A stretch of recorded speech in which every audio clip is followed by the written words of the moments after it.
at one point during first season of Game of Thrones, I was hoping to be a severed head. There was the scene where Ned was killed and his head was on the wall, and Sansa was made to look at all the heads on the wall. It was quite a moment, I'll tell you that.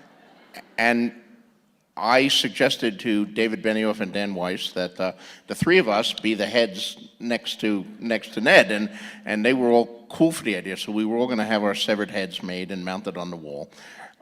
But then, we were, like many television shows, facing budgetary problems, and they found out what those severed heads cost. So they said, sorry, George, we can't afford to make up these special severed heads for just a shot. Instead, they recycle a lot of things in Hollywood. Instead, they bought a big box of used severed heads from a previous production, and we put all those severed heads next to the wall. And they were cheap. We got the box. I don't know what they came from, the severed heads that we got in the box.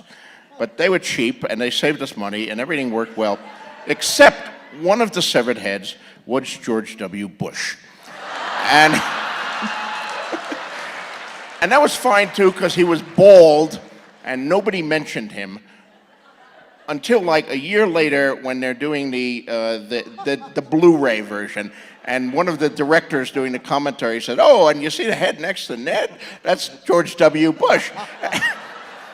And of course, the right-wing talk radio got a hold of it, and it went crazy. Rush Limbaugh was having kittens, and people were claiming we wanted to assassinate the ex-president, and we were Hollywood liberals who had mounted head. And I'm trying to say, no, it was just we just bought a big box of heads. It could have been anybody's heads in there.